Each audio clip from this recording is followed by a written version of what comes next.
One Wildcrafter here. So one of the guys shot at a deer. I've been deer hunting on Manitoulin Island and our camp got a doe. So a lot of people wonder how to get the back strap sinews off of a deer. So people use those for crafts, maybe for wrapping arrowheads and things like that. So this is a back strap. It's a pretty long one. I actually kind of took it part way up the neck as well. So this is the part that was facing outside, cut it along the spine, along the ribs, and you get out this long piece of meat. So the first thing I'm going to do is get in here with my thumbs, and I'm going to separate this fat cap off the back and remove it from the loin. So there's a clear layer between the two of them. You don't even try to use a knife to do this. You'll just probably make things worse. Just separate it with your fingers and peel it back. As you peel it back, it takes off some of that neck meat. If you cut it up as far as I did, I'm going to separate the fat from the neck meat, and I'm going to throw this fat away. I don't know what to do with it. I've never found a good use for it yet. If you know one, please leave me a comment below. I read all the comments, and I would love to know what you can do with venison fat.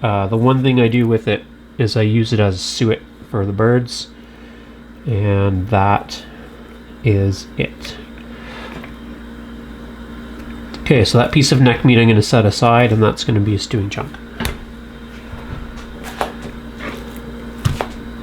Now, all this that you see here, this silvery, shimmery layer on the outside, that is the backstrap sinew. That's what you want to take off. And to do that, if you're a fisherman, you're very familiar with this technique, where we are just going to fillet it off. So it's a very, very strong material. I'm going to get myself a little starter tab over here by going in the one direction. Now I have something that I can hold on to with my fingernails, and I just am going to fillet that off. Now you can cut it off, or if your knife is sturdy and you've got a steady hand, you can also sometimes just pull the sinew through. I don't have a good enough grip apparently here, and my cutting board wants to slide, but you can sometimes just pull it through. I guess I'm gonna have to push my blade through.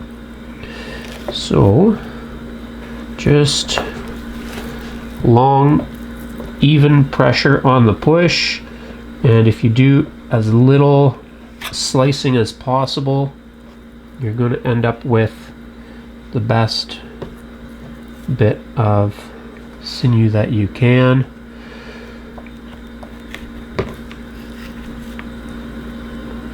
I think you never get this right on the first few, so don't be shy about ruining a few of them in the learning process.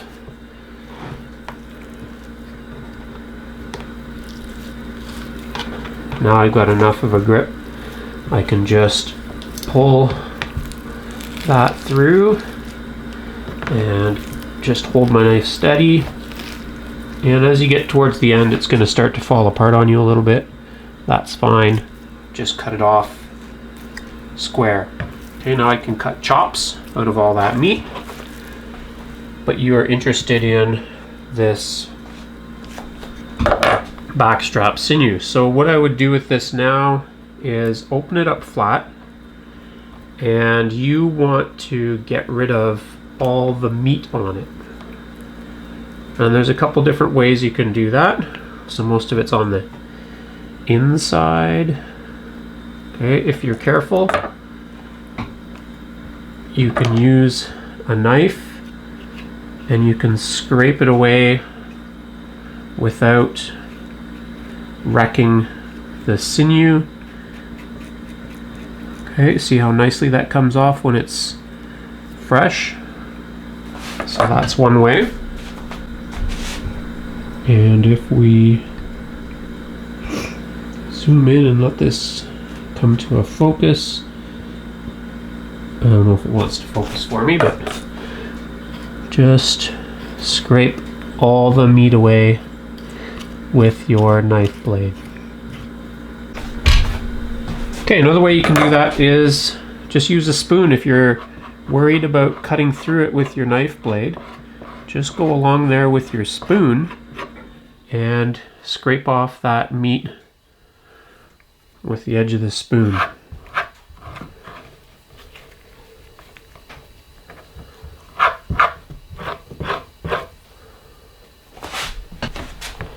And lastly, you can just lay it flat and you can scrape it with the back of your fingernail, and that will also push most of the meat off. Okay, so I'm actually going to use the knife to finish this, and I'm just going to carefully scrape all the meat off until I have just a clean backstrap sinew here. There it is, once it's all scraped clean pretty much.